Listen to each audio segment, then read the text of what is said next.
Today we are going to talk about the statements of second law of thermodynamics, and mainly we will discuss two statements. One is Kelvin-Planck statement, another is Clausius statement, and then we will show their equivalence.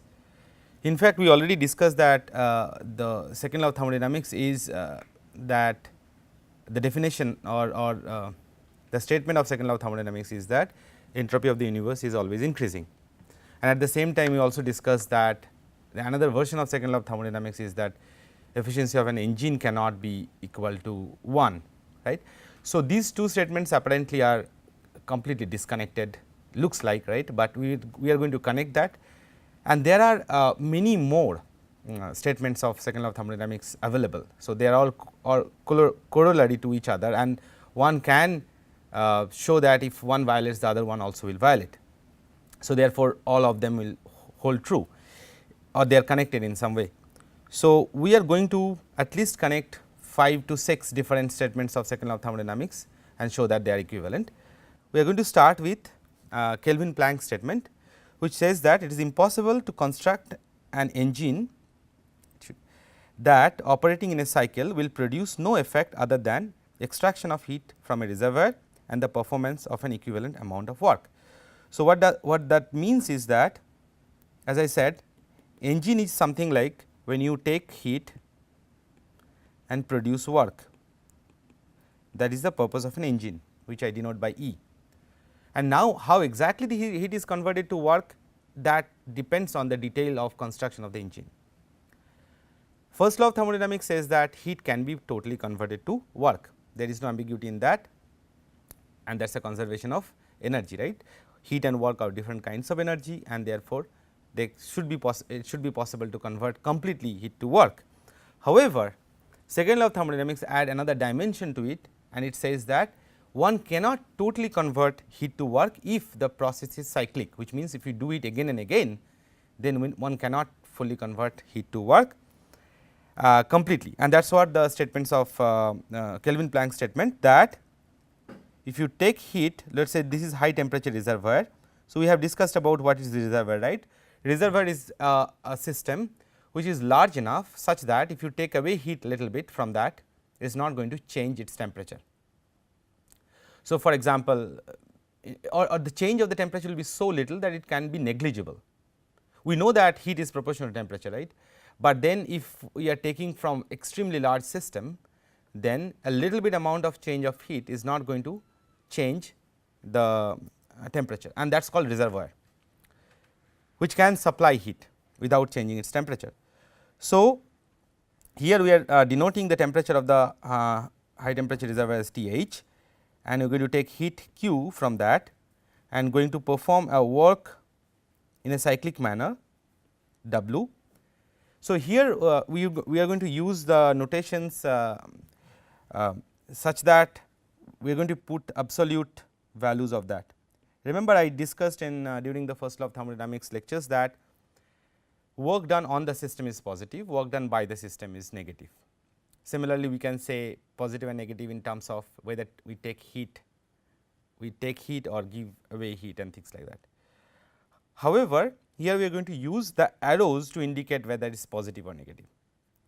So, the arrows indicate here that heat Q amount of heat is taken from the high temperature reservoir and W amount of work is produced without letting any heat go to the low temperature reservoir, and that violates the second law of thermodynamics according to the Kelvin-Planck statement. Okay. So, what is the correct one which does not violate? That is, if you take the Q amount of heat, do W amount of work and throw away, let us say Q 1 or amount of heat you take in, W amount of work you do, and Q 2 amount of heat you leave away or throw away to the low temperature reservoir. Tc is basically indicates that the reservoir has lower temperature or cold reservoir, that is why that C is denoted for, and H denotes a hot reservoir H. So, this is perfectly all right according to Kelvin-Planck statement, and you can immediately see that again we can use first law of thermodynamics and we can say that the total energy or internal energy of the system is conserved. Therefore, heat will be equal to minus W.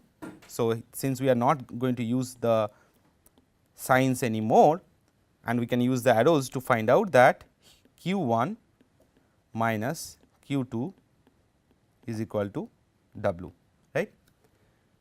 So, that is just first law of thermodynamics. Okay.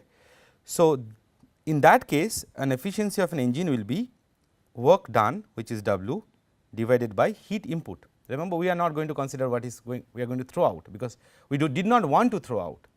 It is the fact that we have to throw out is the constraint given by second law of thermodynamics. So, what is our input? Our input is Q1, what is our output is W. So, the efficiency is W by Q, which is, as you can see, Q1 minus Q2 divided by Q1, giving you 1 minus Q2 by Q1, which means if the value of Q2 is 0, then only we will get efficiency 1. However, that is violated by second law of thermodynamics. So, therefore, you can immediately see that Kelvin-Planck statement says that efficiency of an engine cannot be equal to 1. That is immediate coming from that, right. So, already 2 versions of second law of thermodynamics we know, third version also we know, the entropy of the universe is increasing. We are going to connect more and more versions. Yeah, correct. Okay. So, if I understand your question is that we know from first law of thermodynamics that we can convert one form of energy to the other form of energy, and energy is actually anyway conserved, right. So, what prevents this full conversion of work, heat to work, right. We will address this question later part, you will understand that what prevents it. So, basically the second law of thermodynamics dictates that it is not possible. Okay. What prevents is actually the question that we are going to deal with in the second law of thermodynamics, but we are not going to come right away, we are going to come through different examples, and then then we will understand that why that happens. For example, if I tell you that what prevents it, I can also ask you one question is that, have you ever seen that heat transfers from low temperature to high temperature spontaneously? What prevents it? What prevents heat transfer from low temperature to high temperature? Whatever it is, whatever it prevents, it will prevent same way a complete conversion of heat to work.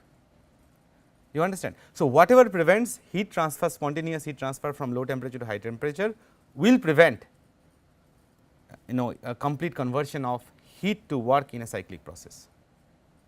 Now, what prevents it we are going to understand.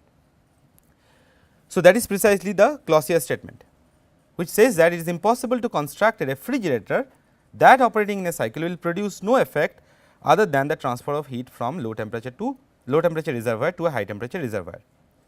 So, operating in a cycle is very important, do not forget that, and no effect other than transfer, which means there is nothing else that is happening other than transfer of heat to low temperature to high temperature. If I graphically show you that one, then again I am drawing a high temperature reservoir. The high temperature reservoir means again the temperature is constant in that, right, that is no doubt, right, because anything that you left it will have an equilibrium temperature, this TH. And then you have a low temperature reservoir, and we are drawing like Q amount of heat and transferring the same. Okay, I am not giving you the mod sign, but let us take everything as under the mod sign. So, we are considering everything as a positive quantity, arrows will tell us that whether it is positive or negative. Now, this says that we are transferring heat to low temperature to high temperature, same amount of heat without doing anything else, produce no other effect. It is producing nothing else but transferring heat from low temperature to high temperature, it is not doing anything else, and that is a violation of second law of thermodynamics. However, the other way around it is not violation. Transfer of heat from high to low spontaneously is not a violation. You see, there we are already kind of bringing an asymmetry. If you see forces and physical laws, they are all symmetric. If it forces, it will have an equal and opposite force back and all, right. But here absolutely we are saying that this is bad, however, this is okay.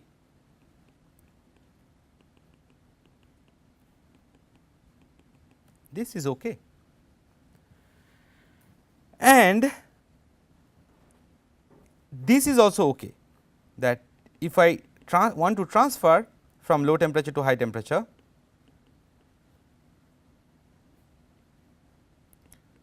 I have to put in some work W, and let us say Q amount of heat I am taking in from low temperature, W amount of work I am doing. So, therefore, Q plus W, let us call it Q prime, will be transferred to high temperature. So, Q prime is Q plus W. Assume mod sign for everything. This is okay. This does not violate second law of thermodynamics, and therefore, refrigerator works, right. Wherever you throw away heat from low temperature to high temperature, remember temperature of the refrigerator is 4 degrees centigrade, the normal one, and outside temperature may be 37 degree or 30 degree, still it works. It works why? Because something else goes in, otherwise it would not have worked. So, these typical constructions where you transfer heat from low temperature to high temperature called refrigerator are, and engines are the opposite, which takes heat from high temperature and does the work. However complicated that may look like, but inside, like if you look at a car engine, it is very complicated inside, but all that it does is that it takes heat and converts to work. The design has to be done in such a way that you try to get as much efficiency as possible, or to make it work in a certain way, right. That is all design or engineering, how you do that, but basic principle is that. So, and this particular thing in Clausius statement, that heat cannot spontaneously transfer, is our everyday observation, is not it. So, everyday observation is that it never happens. So, second law of thermodynamics again is not that we can derive from somewhere, it is from our observation we see that, right, and it has never been violated. So, these two statements that we talked about, they are actually equivalent statements. As I said exactly, that whatever prevents heat transfer from low temperature to high temperature spontaneously does prevent the transfer of heat to work completely. So, let us see that happens. Okay. So, there is an alternate statement, I will just erase this. The alternate statements of Clausius is that, alternate form of Clausius statement is that all spontaneous processes are irreversible.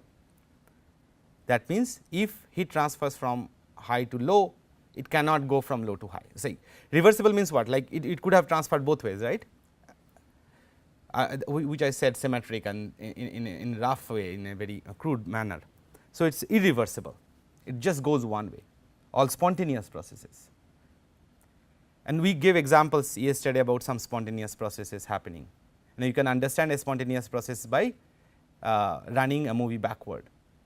If you take again, I just to remind that we are dropping a ball from some height, and we see that it is just falling to the ground and getting stopping, and it is never coming back to the hand.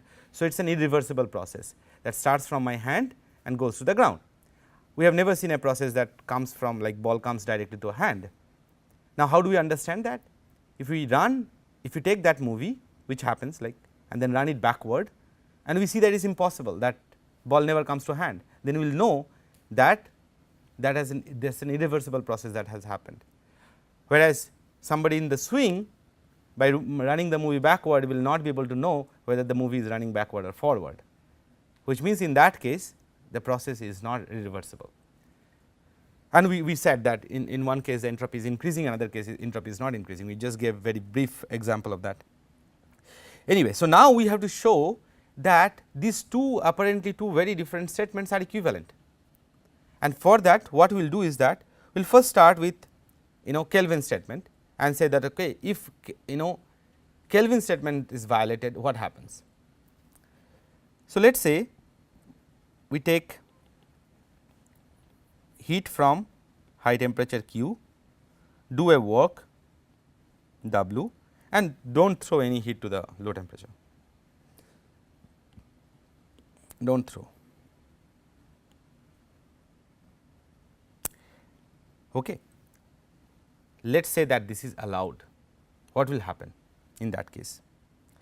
Here I am going to draw another engine, another process where or you can say I am going to attach a refrigerator to let us say this is an engine which is perfectly all right. With this engine I am going to attach a refrigerator. Again refrigerator runs backward, right. So, I am going to take heat Q from this, let us say Q prime, and since I need some work, I will take the work that is output of this particular engine W into this, and I am going to throw away some Q prime prime heat to the high temperature.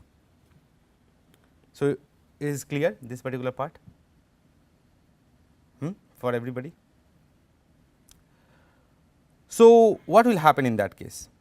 This combined system together, how does it look? So, this process is not this process is allowed, right. The second part is allowed. Okay. I am not violating Clausius statement by that, because I am taking work from there. Now, let us do some calculation.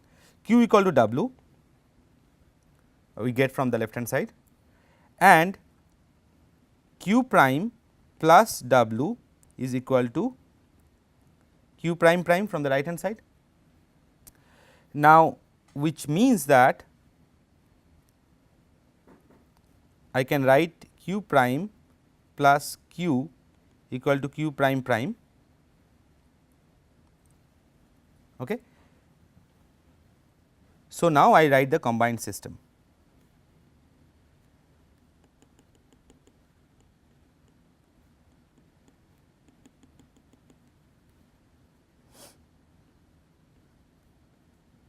In the combined system I am taking Q prime heat, because nothing is going in this side, I am only taking Q prime heat, right, and how much amount of heat is going there? Q I am taking in Q and giving Q prime prime. So, it is Q prime prime minus Q. What is Q prime prime minus Q? It is Q prime.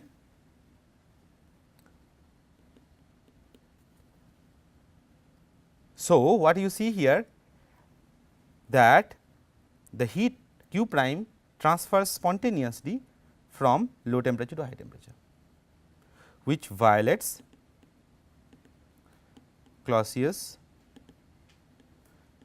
statement.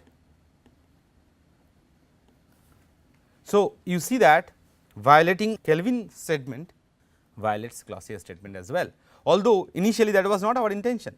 We have properly put a work here, but when we put them together, what we observe is that is what is happening, because in our combined system work output of this left hand side engine is used in the right hand side refrigerator. Okay. So, net effect is 0 there. All that is happening is that Q prime heat is going from low temperature and going to the high temperature reservoir. Is it clear? So, then we can say, okay. So, now when you mathematically give equivalence to relations. So, you say that A equivalent to B and B also equivalent to A, right, you have to give both. So, first part is done, Kelvin to Clausius. Now, we are going to do Clausius to Kelvin. So, we are going to just erase this. So, this is done. Clausius to Kelvin, we can transfer heat from low temperature to high temperature without doing any work, correct. Let us say that does not violate second law of thermodynamics. Okay. Let us say it is true that it is possible, not true, but let us say it is possible to transfer heat spontaneously from low temperature to high temperature. We have to show that it violates Kelvin-Planck statement. How do we do that?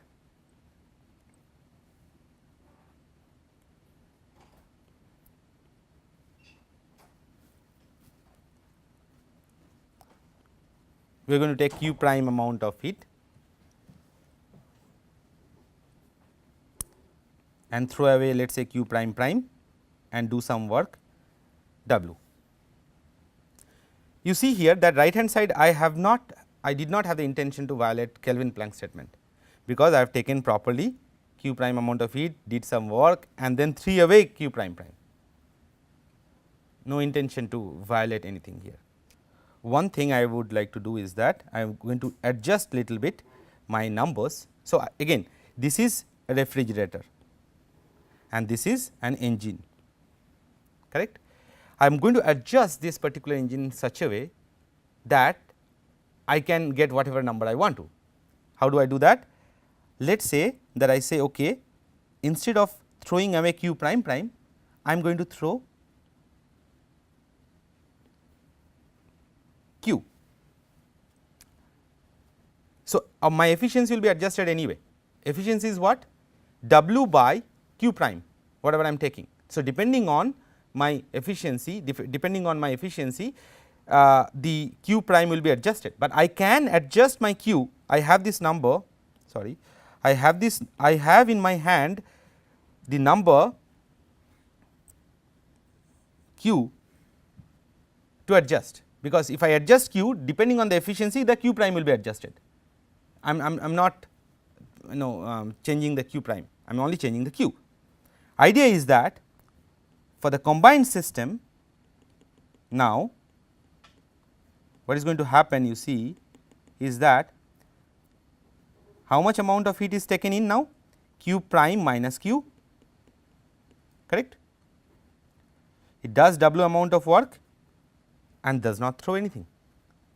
Now, what is q prime minus q? So, you can see that q prime minus q, from here we get equal to W, which means that this is equal to this, efficiency 1. This violates statement, you cannot get efficiency 1. You see what has happened? So, you can say that if my W would not be equal to q prime minus q, then you could say that okay, some amount of heat is going, but I am showing you here that full conversion of the heat is happening to the work if I manage a combined system in such a way that whatever amount of heat I am taking in and that much amount of heat I am throwing out, combine that with if Clausius statement would be if Clausius statement could be violated, we could have constructed that engine in such a way that we will get an efficiency 1 engine, but that is not allowed by second law of thermodynamics. So, now you see that violating Kelvin-Planck statement violates Clausius statement, violating Clausius statement violates Kelvin-Planck statement. Now, it again answers your question that whatever prohibits at a spontaneous transfer of heat from low temperature to high temperature must be stopping it from having an efficiency 1 engine, right. Now, whatever is stopping it, we will come to know that later on, maybe few classes later. It will take some time to develop the whole thing.